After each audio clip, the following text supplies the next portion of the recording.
मंजू, ये कितना गीला पोछा लगा रही है? लादी कब सूखेगी? 50 बार समझा चुकी हूँ, लेकिन तेरे दिमाग में ना कुछ घुसता ही नहीं है। यूजलेस।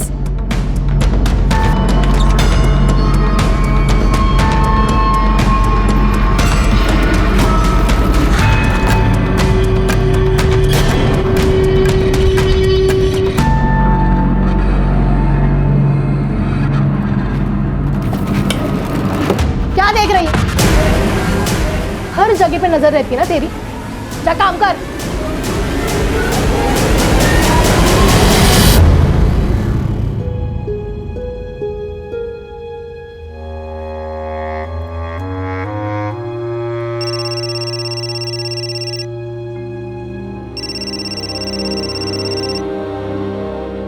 किशोर, ताई का फोन है। कैसी है बेटा?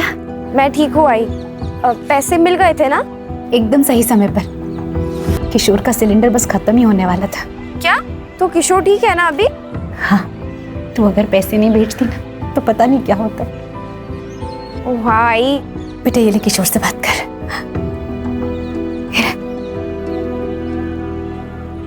ताई, अब मुझसे मिले कब आओगे? जल्दी आ जाऊंगी। तू ठीक हो जा, फिर मैं तुझे हवाई जहाज में ले चलूंगी। प्रॉमिस? प्रॉमिस। आई, मैं बाद में बात करती हूँ। हाँ, मुझे लेट हो रहा है।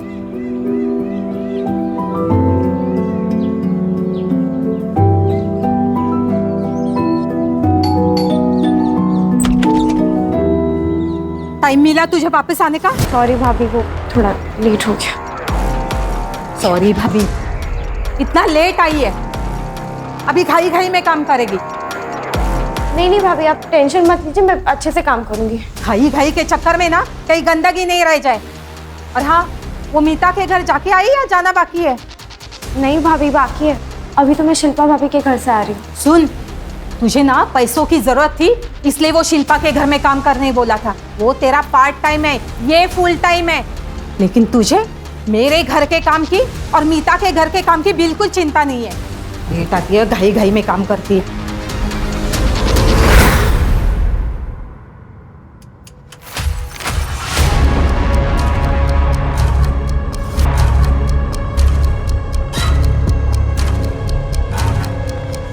मीतू, मैं जा रहा हूँ। आई, मैं जा रही हूँ। मंजू, चॉकलेट तेरे लिए, बाद में खा लेना, ठीक है? लेना, और आई को बोलना मत। बाय। अरे मंजू, तू आ गई? जी भाभी।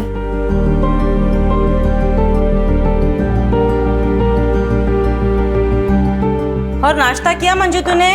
नहीं भाभी। भूखे पेट काम करेगी तो ताकत कहाँ से आएगी तुझे? चलो, मैंने पोहे बनाए, जल्दी जल्दी पोहे खा लो। अरे नहीं नहीं भाभी, रहने दीजिए, वैसे भी आज बहुत काम है। अरे खा लो। नहीं नहीं भाभी, मैं कह रही हूँ ना। चलो रख दो वो काम वहाँ पे। अरे नहीं भाभी, तू बैठ जा। भाभी झाड़ू फिर भाभी के नहीं, बाद में करते हैं ना काम। तू बैठ जा, बैठ जा। चल पोहे खा ले, ठीक है? मैं आती हूँ।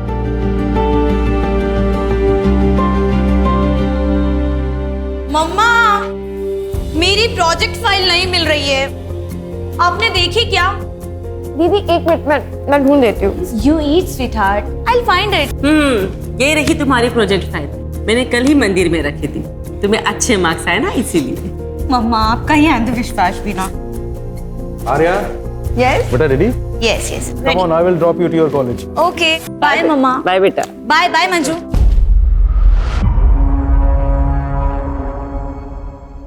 तू चिकन क्यों ले रही है? वो मैं जब बना रही थी तो आपने इसे साइड में रखा था, तो मुझे लगा मिले होगा। तू कोई महारानी है क्या कि तेरे लिए मैं अलग से निकाल के रखूंगी? ये हमारे कुत्ते के लिए। तेरा खाना इधर है, ये ले, गरम कर ले इसे। ये छोले तो मैंने पिछले हफ्ते बनाए थे ना, तो क्या हुआ? खाना फेंक दूं? खा ले चुपचाप। एक हफ्ते का पुराना खाना और तुमने खा लिया मंजू? तो क्या करती, भूख लगी थी तो खा लिया। ये लोग ना भाइयों के साथ ऐसे ही बर्ताव करते। नीता भाभी, देविका, आर्या, नवीन सर, ये सब बच्चे। लेकिन बाकी सब तो हैवान है, हैवान।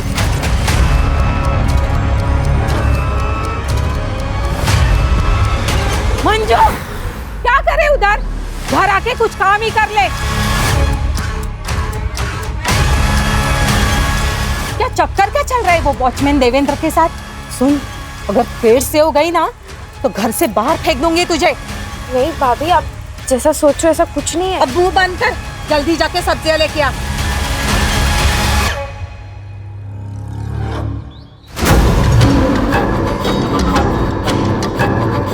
देखो दत्तू, तुम मेरा रास्ता छोड़ दो, ठीक है? ज्यादा नाटक मत कर। अभी धाड़ियों में लेके जाऊंगा और अपनी मनमानी करूंगा, समझी क्या? क्या बकवास कर रहा तू? तेरे को बकवास लगता है? हाँ, बकवास लगता है? तू ऐसे नहीं मानेगी।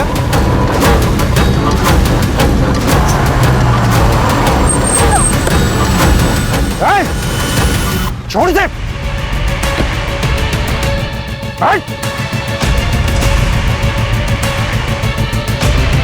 तो ठीक तो ना मंजू?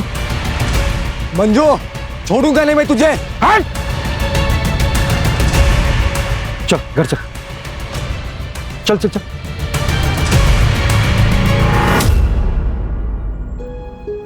मंजू, मंजू ऐसे मत रो, हिम्मत से काम लो।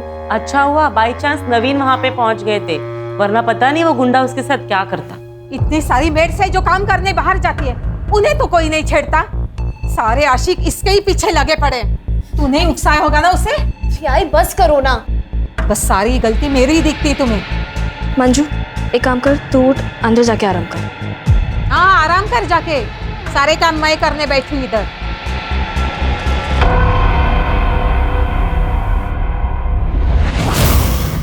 बेटा मेरी मजबूरी थी, नहीं तो तुझे काम पर कभी नहीं जाने देती। खुद मेहनत करके दोनों को पाल लेती, लेकिन किशोर को मेरी जरूरत है। और तेरे बाबा के बारे में तो जानती है ना, सारा पैसा दारू में उड़ा देते हैं।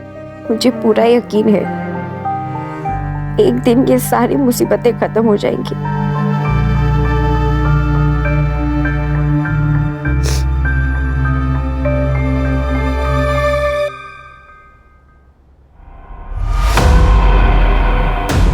तूने अभी बेडरूम साफ किया ना? हाँ दीदी, मैंने अच्छे से साफ किया है। हाँ, और कबर्ड भी। तेरी नजर थी ना पैसों पे, पूरे 5000 रुपए गायब हुए। कहाँ पे गए पैसे? नहीं दीदी, मुझे इस बारे में कुछ नहीं पता है। पैसे कहाँ पे बता मुझे? मुझे नहीं पता। दीदी आराम से पहले आप शांत हो जाइए। मैं क्या कह रहा हूँ, आप एक बार फिर से चेक कर लीजिए, क्योंकि मुझे नहीं लगता कि मंजू ने ऐसा कुछ किया होगा। नहीं सत्यम, मुझे पूरा यकीन है कि ये इसी का किया धरा है। नहीं दीदी, मुझे सच में नहीं पता। नहीं पता? तुम्हारी पर्स कहाँ पे? एक मिनट भैया, मैंने सच में नहीं लिए पैसे। अभी पता चल दीदी, मैंने नहीं लिए। मैंने ये क्या? सत्यम, पुलिस को फोन लगाओ। दीदी, पुलिस नहीं, माफ कर दीजिए दीदी, मुझे पैसों की जरूरत, मैं चोर रही हूँ। ये सब नौटंकी ना मेरे सामने नहीं चलेगी, समझी? दीदी मैं क्या कह रहा हूँ, वैसे भी पहली बार गलती की है इसने, तो मैं सोच रहा हूँ कि इसे इस बार वार्निंग देकर छोड़ देते हैं। लेकिन ये पहली और आखिरी वार्निंग है। आइंदा से ऐसे कुछ किया ना तो सीधा जेल भेज दूंगी।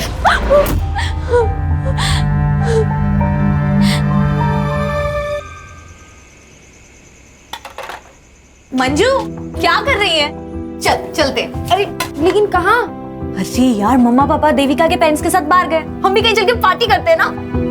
लेकिन दीदी, हम जा कहाँ रहे हैं बताइए। अरे तुम बैठो, हम लॉन्ग ड्राइव पे जा रहे हैं। सिट।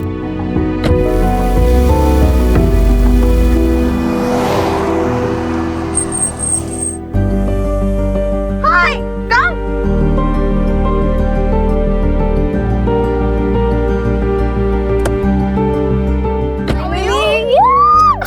कैसी है?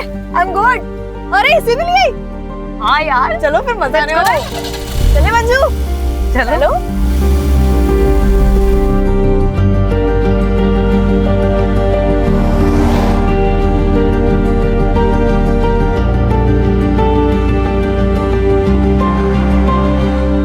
अरे हाँ से ना, ये हम कहाँ गए? एक सेकंड, गाड़ी साइड में लगा।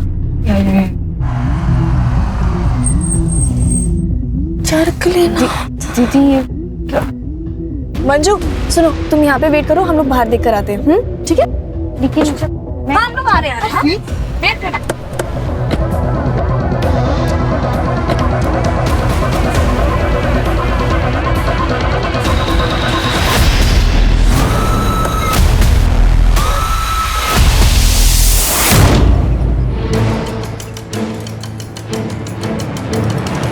अरे तू अब तक मीता के घर काम करने गई नहीं?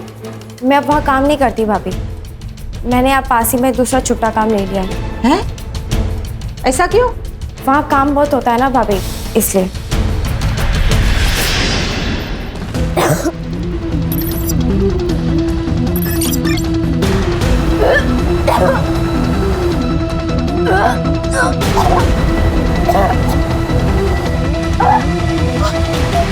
किसका पाप है तेरे पेट में? किसका पाप है? उस वॉचमैन का ना? बोलती क्यों नहीं? चिल्ला क्यों रही है? मंजू रो क्यों रही है? अपने कर्मों का भुगत रही है पेट से महारानी। क्या? मंजू बता, बच्चे का बाप कौन है? बता। ना बताना ना बताए, वैसे भी हम कौन सा इस पाप को अपने घर पालेंगे। सामान बांध और निकल मेरे घर से। चल भाभी, निकल भाभी।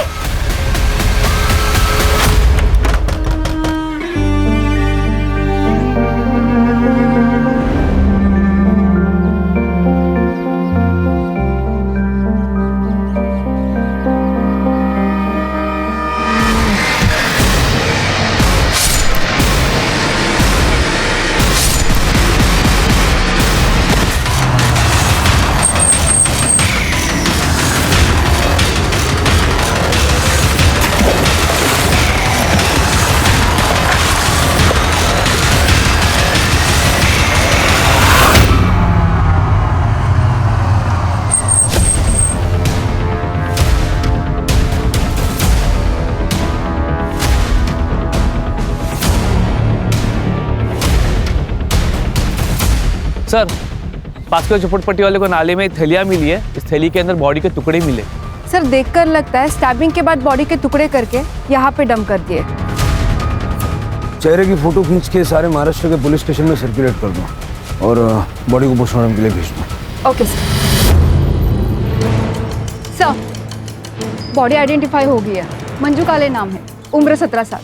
सर कुछ दिन पहले हिंजवड़ी पुलिस स्टेशन में उसने एक कंप्लेंट भी लिखवाई थी। सर मंजू घर में काम करने वाली बाई थी। सर उसने शिल्पा माथुर और उसके भाई सत्यम राठी के खिलाफ कंप्लेंट की थी कि वो उनको सैलरी नहीं दे रहे। और उनका क्या कहना है? सर शिल्पा का ये कहना है कि मंजू ने उनके घर पे चोरी की थी। मंजू को उन्होंने रंगे हाथों पकड़ा भी था, इसलिए उसको बाद में नौकरी से निकाल दिया। ठीक है, ओके सर। सिर की शिल्पा और उसके भाई को बुला लो। सर सर चोर थी वो। पहली बार मैंने उसे रंगे हाथों पकड़ा था। 5,000 रुपए निकले थे उसके पर्स से, लेकिन तब मैंने उसे वार्निंग देके छोड़ दिया। लेकिन कुछ दिनों बाद फिर से मैंने उसे 3,000 रुपए के साथ रंगे हाथों पकड़ा। फिर मैंने डिसाइड कर लिया कि उसे नौकरी से निकालना होगा। उस पर तरस खा के मैंने काम पे रखा था। 1 नंबर की कामचोर थी वो। काम पे कम और घर के बाकी सामानों पे ज़्यादा नज़र थी उसकी। और तो और सर थोड़ी मूडी भी थी। इन लोगों को बस मुफ्त का पैसा चाहिए होता है। वैसे तो मंजू मेनली नवीन और बलराज के घर पे काम करती थी, पर उसे पैसों की बहुत ज़रूरत थी, इसलिए मैंने उसे पार्ट टाइम जॉब पे रख दिया था। पर मुझे क्या पता था कि वो हमारे घर पे ही चोरी करेगी। गणेश भाई सर, मंजू जहाँ जहाँ काम करती थी ना, वहाँ के एड्रेस जरा लिखवा दीजिए।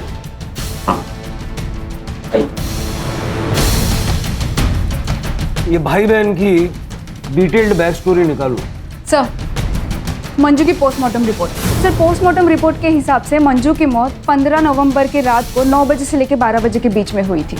और सर मौत का कारण है पेट में मल्टीपल स्टैबिंग, कुल्हाड़ी या किसी ऐसे चीज़ का इस्तेमाल किया गया है। और सर मर्डर के समय वो 6 वीक प्रेग्नेंट थी।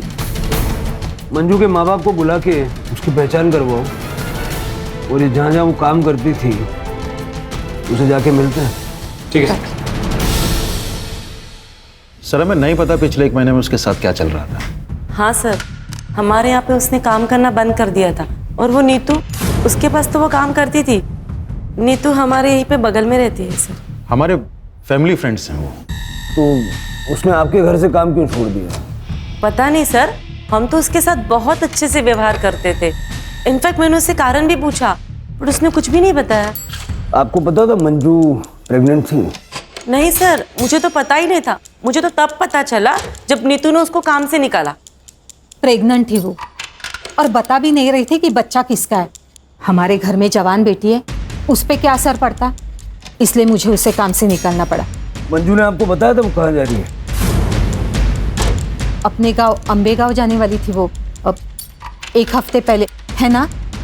हाँ। आपको पता मंजू का रिलेशन किसके साथ था? मेरा मतलब है उसके बच्चे का बाप कौन होगा? मुझे पक्का यकीन है वो हमारा वॉचमैन ही है। देवेंद्र नाम था उसका, घंटों बातें करते रहते थे वो। एक दिन तो मैंने देखा था मंजू के गले में हाथ डाल के खड़ा था वो। मंजू अंदर आ जा, क्या करे उधर? हमारा शक तो तब गहरा हुआ जब मंजू के जाने के अगले दिन ही देवेंद्र ने भी काम पे आना बंद कर दिया। उसने सोसाइटी के सेक्रेटरी को बताया कि उसे कहीं और जॉब मिल गई है। मंजू की किसी के साथ कोई दुश्मनी, लड़ाई झगड़ा ऐसा कुछ था? नहीं सर, उसकी तो किसी से भी कोई बातचीत नहीं थी, वो तो अपने आप में ही रहती थी। ये वॉचमैन का क्या नाम बताया आपने? देवेंद्र यादव। उसका नंबर दे दीजिए। सर, देवेंद्र यादव ने बताया कि वो सातारा में जॉब करता है। उसने कहा कि कल वो थाने आ जाएगा। और सर, ये शिल्पा के भाई सत्यम को जुए खिलाता है। इसने बहुत सारे लोगों से पैसे भी उधार ले रखे हैं। इतना ही नहीं, इसने बहुत सारे लोगों से मारपीट भी की है। मतलब हो सकता है कि पैसों का जोल सत्यम ने किया और इल्जाम मंजू पे डाल दिया। लेके आओ इस सत्यम को। तो तूने शिल्पा से पैसे नहीं चुराया? सर वो मैंने कहा ना सर, मैंने कोई पैसे नहीं लिए सर। चोरी तो मंजू ने की थी सर। तो फिर मटके वालों को 10,000 कहाँ से दिए? कहाँ से दिया 10,000?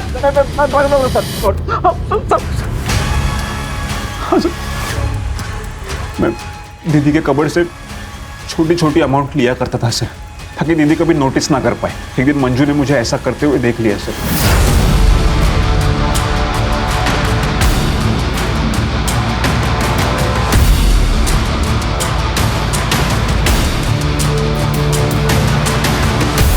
अगर दीदी को कुछ भी बताने की कोशिश भी की ना तो जान से मार दूंगा।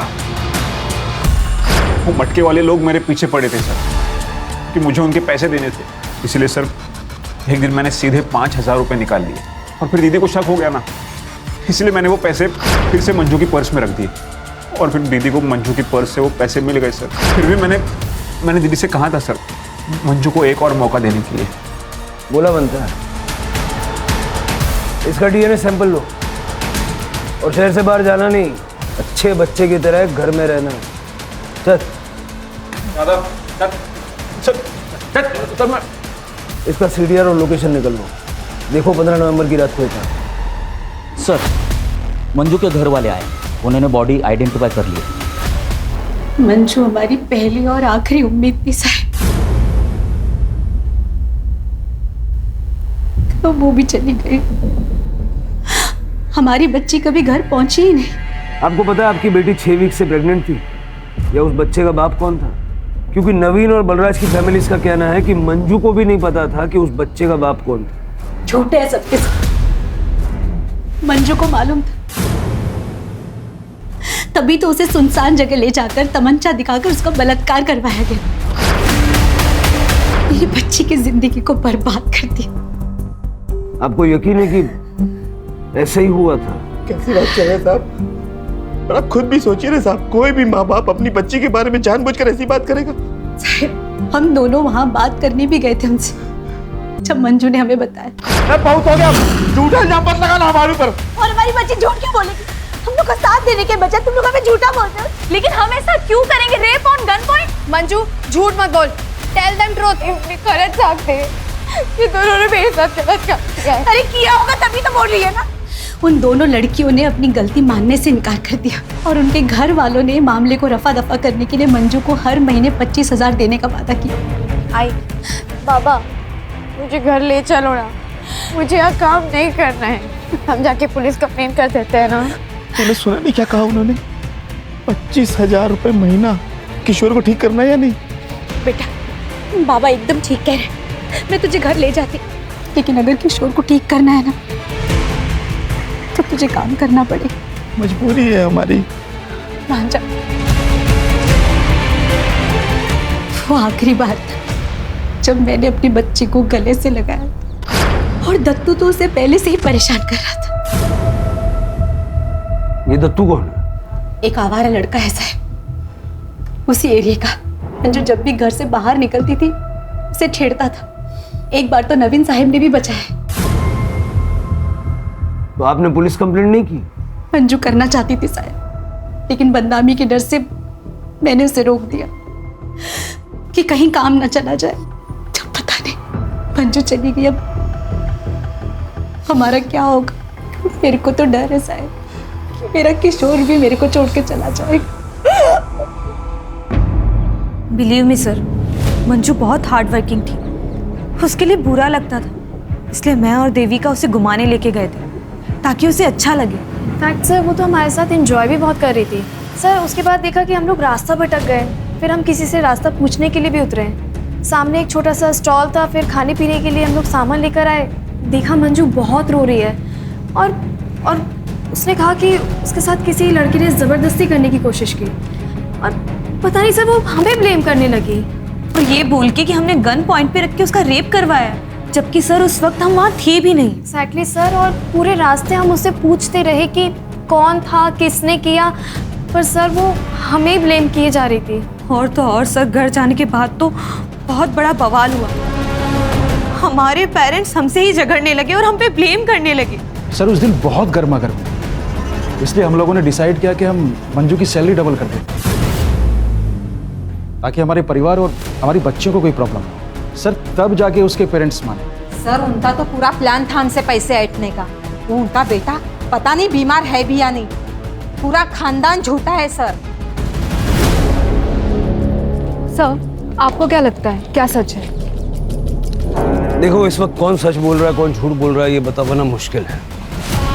इस सारे परिवारों की छोटी से छोटी डिटेल निकल। ये ठाकुर और विर्क फैमिली के बारे में कुछ बता सकती हो? हाँ मैडम, ये हर फंक्शन में तो ये लोग सबसे अच्छे से बात करते हैं, लेकिन नीतू और मीता बहुत अच्छे दोस्त भी हैं। जैसे उनके पति की आपस में दोनों की दोस्ती है, और हाँ वो दोनों आपस में बिजनेस पार्टनर भी हैं मैडम। मीता थोड़ा सा खरा बोलती है लेकिन सबसे सही रहती है, लेकिन वो जो नीतू है ना, वो ना थोड़ी नकचड़ी है मैडम। पता नहीं कहाँ की महारानी समझती है अपने आप को। नवीन तो एकदम अच्छा आदमी है सर, क्या कम बोलता है लेकिन एकदम फ्रैंक और ओपन माइंडेड है सर। और वो बलराज, वो तो एकदम का लिच्चर है सर। एक बार तो मैंने उसे अपने बेटे को तारते हुए भी देखा था, तब से मैंने अपने बेटे को मना कर रखा है उसके हमने सब बात न करे। मैम मैं बस हाय हेलो करती हूँ आर्या और देविका से, उससे ज़्यादा मेरी कोई दोस्ती नहीं है, लेकिन वो दोनों हमेशा साथ रहती है। और मैंने सुना है कि वो दोनों साथ में पार्टी करती है और ड्रग्स भी लेती है। आ गए आप लोग। किशोर को मैंने खाना खिलाने की बहुत कोशिश की, जरा सा ही खाया उसने। आप खिला देना। ठीक है।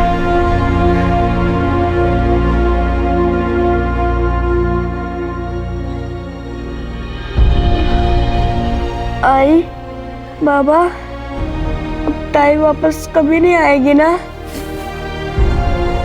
आई तुम रो क्यों रहे हो? ताई नहीं आएगी?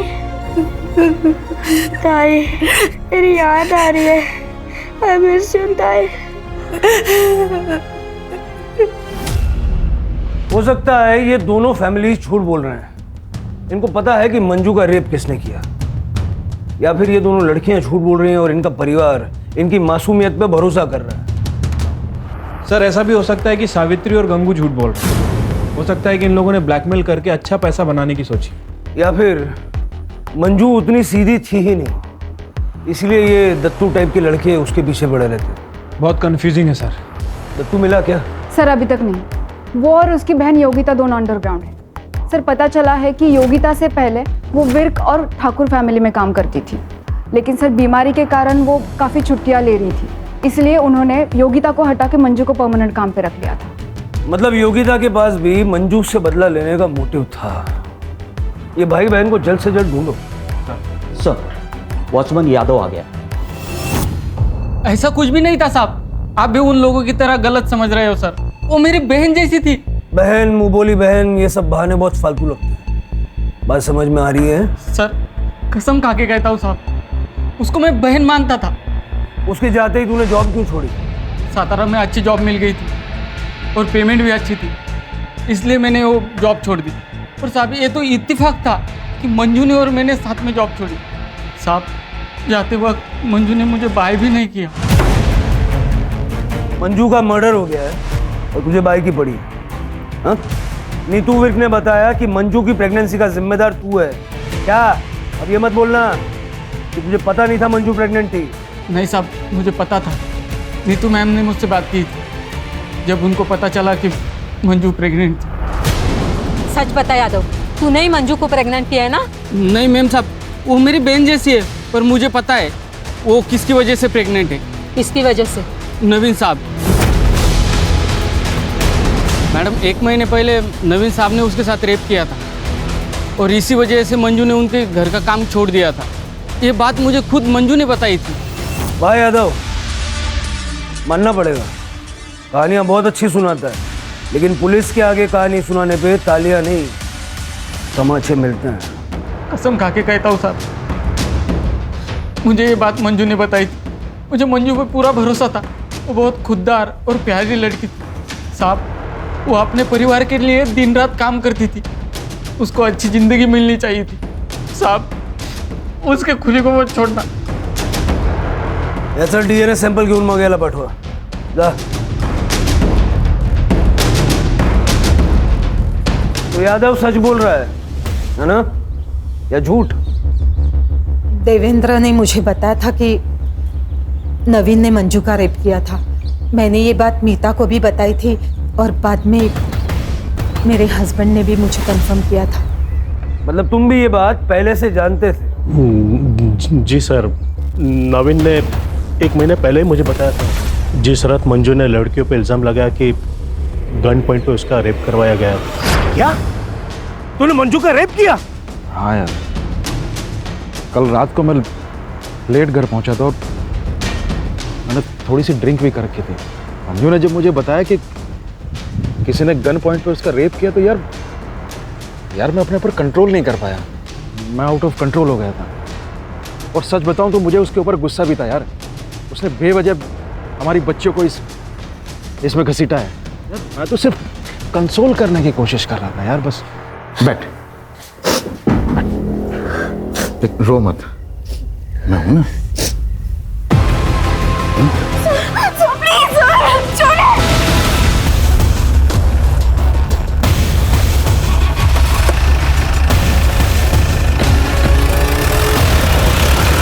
पता है, किसी के चेहरे पे तो जाना ही नहीं चाहिए। किसे पता था कि नवीन एक रेपिस्ट होगा? सर, दत्तू और उसकी बहन योगिता मिल गए हैं। गांव में छुपे हुए थे, कांस्टेबल जादव लेकर आ रहे हैं। सर, सत्यम राठी के इस लोकेशन हिसाब से 15 नवंबर की रात को वो अपने घर पे ही था। और सर उसके DNA भी फीटस से मैच नहीं हुए हैं। ये यादव की DNA रिपोर्ट आई? सर वो अभी तक आए नहीं है और नवीन की DNA रिपोर्ट भी पेंडिंग है। फीटस का DNA से मैच होना बहुत इंपॉर्टेंट है नवीन से। हमें पता चला कि तुझे मंजू से प्रॉब्लम थी क्योंकि तेरे सारे काम वो ले रही थी और इसीलिए तूने उसका मर्डर कर दिया। नहीं, मैंने ऐसा कुछ नहीं किया। और तू हीरो, तूने मंजू का रेप किया ना? अपनी दीदी का रास्ता साफ करने के लिए उसका मर्डर कर दिया? बोल वरना। नहीं साहब, वो सब तो मैं ड्रामा कर रहा था उसको डराने के लिए। रेप किया? मैं तो उसको जिंदा जलाने के लिए बोलता था। तू मुझे जलाना चाहता है ना, मेरा रेप करना चाहता है ना, तो ठीक है, एक काम कर, तू ना मुझे मार ही दे, पर तू मुझसे एक वादा कर कि मेरे मरने के बाद तू मेरे भाई का, उसके इलाज का और मेरे आई बाबा के 2 वक्त के रोटी का इंतजाम करेगा। क्योंकि अगर मैं नहीं रही ना तो मेरे पीछे उनके देखभाल के लिए कोई नहीं है। बोल, करेगा तू ये सब? हाँ, मुझे मंजू से प्यार हो गया था। मैं 1-2 बार उसको मिलने के लिए गया था। मैं तुझे बहुत चाहता हूँ। शादी बनाएगी तू मेरे साथ? तुम मेरे बारे में कुछ जानते नहीं हो, तो फिर नहीं पता मेरे साथ क्या हुआ है। बहुत गलत हुआ है मेरे साथ। मुझे जानना भी नहीं है। वो जो उस दिन कार में जो हुआ था उसे भूल जा। क्या? तुम्हें कैसे पता कि उस दिन मेरे साथ? हाँ, ये जो मंजू ने इल्जाम लगाया था कि गन पॉइंट पे किसी ने उसका रेप किया, ये बात सच है? हाँ साहब, जिसने उसका रेप किया था वो ड्रग बेचता है। अच्छे से जानता है अपन उसको, दोस्त है मेरा। मैंने एक बार उसको मंजू के बारे में मेरे मन की फीलिंग्स को बताया था और उसको मैंने मंजू का फोटो भी दिखाया था। तब वो थोड़ा अलग ही बिहेव करने लगा।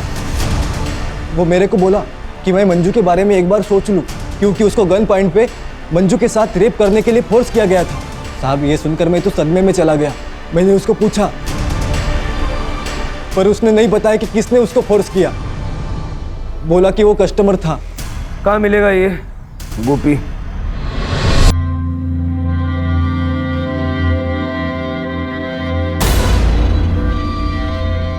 शादी को देना, ठीक है? चला, और माल किधर गया? क्या रे गोपी, चल तेरे से कुछ बात करने का है। कौन है रे तू, और क्या बात करना है तेरे को? वो गन पॉइंट वाला मर्डर केस है ना, उसके बारे में। साहब आर्या और देविका सिर्फ लेस्बियन नहीं बल्कि एक नंबर की नशेड़ी भी थी। बहुत एडजस्ट किया उन दोनों के वास्ते। अमाउंट बहुत ज़्यादा हो गया था। मैंने बोला पहले का अमाउंट क्लियर करो फिर माल मिलेगा। फिर साहब वो लोग ने 1 महीने पहले एक सुनसान जगह पे बुलाए थे साहब।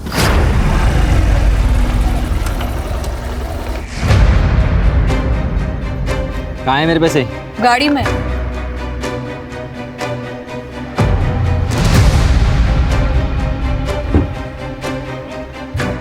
अबे ये क्या है? कहाँ है मेरे पैसे?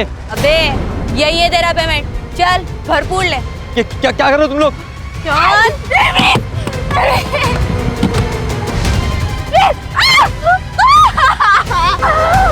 फिर साहब वो दोनों मिलकर मुझे ब्लैकमेल करना चालू कर दिए। बोली कि अगर फ्री में ड्रग नहीं देगा तो तेरी ये वीडियो वायरल कर देंगे। मैं क्या करता साहब? ये वीडियो देख लीजिए साहब, उन दोनों ने मुझे भेजा था। इसका डीएनए सैंपल लो। मैं आठ हुआ था। सर मेरे को क्यों सर? आप सर प्लीज सर। तो ये वीडियो सच है? तुम दोनों ने मिलके गोपी को फोर्स किया कि वो मंजू का रेप करे? जी मैम, हम ये वीडियो दिखा के फ्री में ड्रग्स लेंगे। और वो गन कहाँ से आई? सर वो गन नकली थी। हाँ सर, ये देखिए हमने ऑनलाइन ऑर्डर की थी। ये देखिए गन नकली थी सर।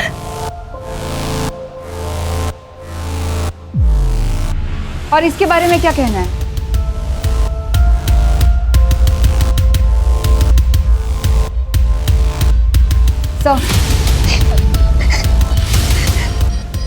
बच्चे क्या कर रहे हैं? कभी जानने की कोशिश की आपने? सारे माँ बाप को लगता है कि हमारे बच्चे बहुत अच्छे हैं, बहुत सीधे हैं, लेकिन बच्चों की हरकतों पे नजर रखने की जिम्मेदारी भी माँ बाप की होती है। क्यों चला दूंगी ना? चलो।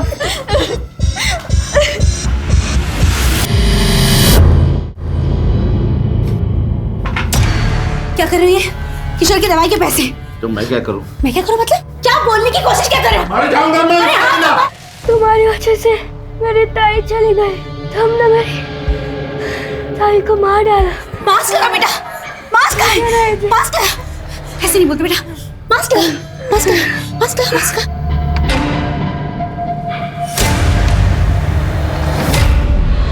सर अभी तक जितने भी डीएनए सैंपल लिए किसी के भी सैंपल फीटस से मैच नहीं हो रहे। यादव, गोपी, दत्तू, यहाँ तक कि नवीन के भी सैंपल मैच नहीं हुए। तो बच्चा किसका था? और मंजू को किसने और क्यों मारा? जिस तरह से आर्या और देविका का सैडिस्टिक नेचर है, ये दोनों भी मंजू को मार सकती हैं। लेकिन पड़ोसियों के मुताबिक जिस रात ये मर्डर हुआ, ये लोग देर रात तक पार्टी कर रही थी। चल के हो सकता है कि कोई ऐसा है जिस पे अभी तक हमारा शक नहीं गया, या जो हमारे सामने ही नहीं आया। सर यादव का वीडियो कॉल आ रहा है। उठाओ। हाँ यादव। सर काम से छुट्टी नहीं मिली सर, इसलिए मैं पुणे नहीं आ पाया। पर मुझे कुछ बहुत ज़रूरी चीज़ बतानी थी सर, जो मुझे मंजू ने बताई थी। वो कार में जो रेप हुआ था ना, उसके पहले वो कुछ दिन के लिए अपने गांव गई थी और वापस आने के बाद वो अपनी माँ से बात कर रही थी। तब मैंने सुना था। आई तो आत्महत्या करने के बारे में सोच भी कैसे सकती है? अच्छा हुआ बाबा वहाँ समय पर आ गए और तुझे वो पेस्टिसाइड पीने से रोक लिया। तुझे पता भी है तेरे बाद किशोर का क्या होगा, कौन देखभाल करेगा उसकी?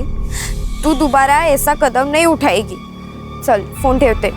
मंजू क्या हुआ? तेरी आई अपनी जान क्यों लेना चाहती है? क्योंकि मेरे साथ जो हुआ है उन्हें ऐसा लगता है कि उन सबकी जिम्मेदार वो है। क्या हुआ है तेरे साथ? मंजू, अब घर चलेगी महारानी। तुम्हें अंदाजा है सावित्री ने अपने आप को खत्म करने की कोशिश क्यों की?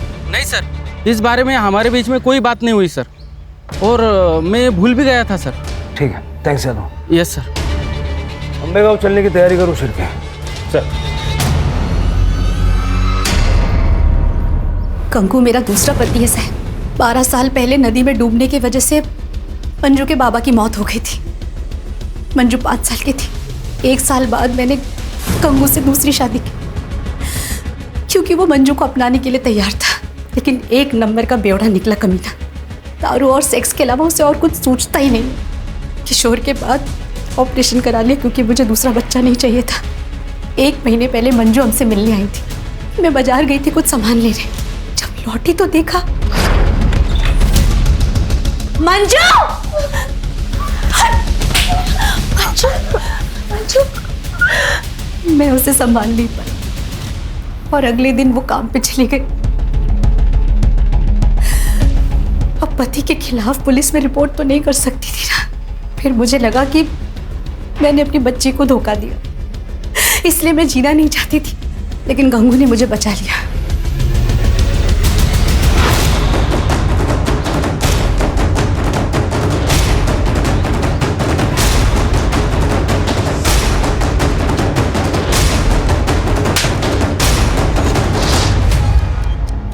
सर, जैसा कि सावित्री ने बताया था, गंगू ने ही मंजू का रेप किया है। सर, फीटस डीएनए के लिए भेज दिया है। सर 15 नवंबर का सीसीटीवी फुटेज मिल गया है। तालाब पे जाने वाले रोड का सीसीटीवी फुटेज। सर 15 तारीख की शाम को 5 बजे के आसपास नवीन की गाड़ी यहाँ से गुजरी है। लेकिन नवीन ने तो कहा था कि उसकी गाड़ी बलराज लेके गया था खंडाला बिजनेस मीटिंग के लिए और रात को लौटा था। नहीं सर, वो झूठ बोल रहा है। ये देखिए दूसरे कैमरे के सीसीटीवी फुटेज। लेके आओ दोनों को।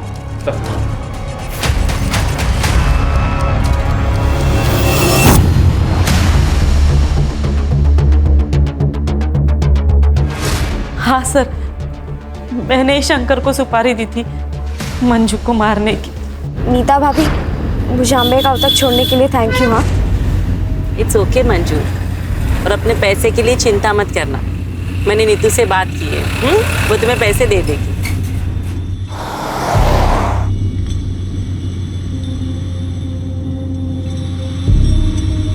ये हम कहाँ जा रहे हैं? कि मेरे गांव का रास्ता तो नहीं, हम कहाँ जा रहे हैं? क्या हो गया? गाड़ी क्यों रोक दी?